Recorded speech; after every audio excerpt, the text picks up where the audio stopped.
আমরা জীবনের কিছু কিছু সিদ্ধান্ত আমরা কিন্তু নিজে নিজেই নিই, আর জীবন যখন আমাদের জন্য সিদ্ধান্ত নেয় তখন একটু জীবনটা অন্যরকম হয়ে যায় বই কি। বিগত 1 থেকে 1.5 বছর ধরে দিল্লি গুড়গাঁও ছিল আমাদের একটা ছোট্ট পৃথিবী, কিন্তু হঠাৎ করেই সেই ছোট্ট পৃথিবীটাকে টাটা বলার সময় চলে এলো। হঠাৎ করে ক্ষীরোদের ট্রান্সফার হয়ে গেল, তাই ট্রান্সফারের জন্য দিল্লি আর গুড়গাঁওকে তো ছাড়তেই হবে আমাদের। তাই পুরনো স্মৃতিকে পিছনে ফেলে রেখে শুরু করলাম নতুন একটা যাত্রা।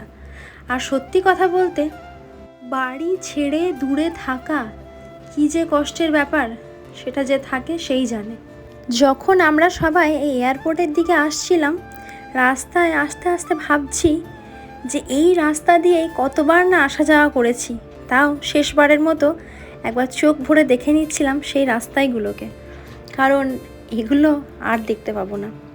সত্যি কথা বলতে, বাড়ি ফিরে আসছি, এটার যে আনন্দ সেটা বলে বোঝানোর মতো কোনো ভাষা আমার নেই। দিন শেষে বাড়ির মানুষগুলোকে চোখে দেখতে পাবো, এটাই হচ্ছে সবচেয়ে বড় কথা।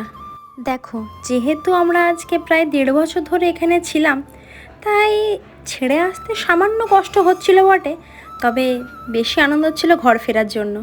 আমরা এয়ারপোর্টে গিয়ে কি করলাম, ফ্লাইটে কি কি হলো, সেটা জানার জন্য অপেক্ষা করো পার্ট 2 এর জন্য।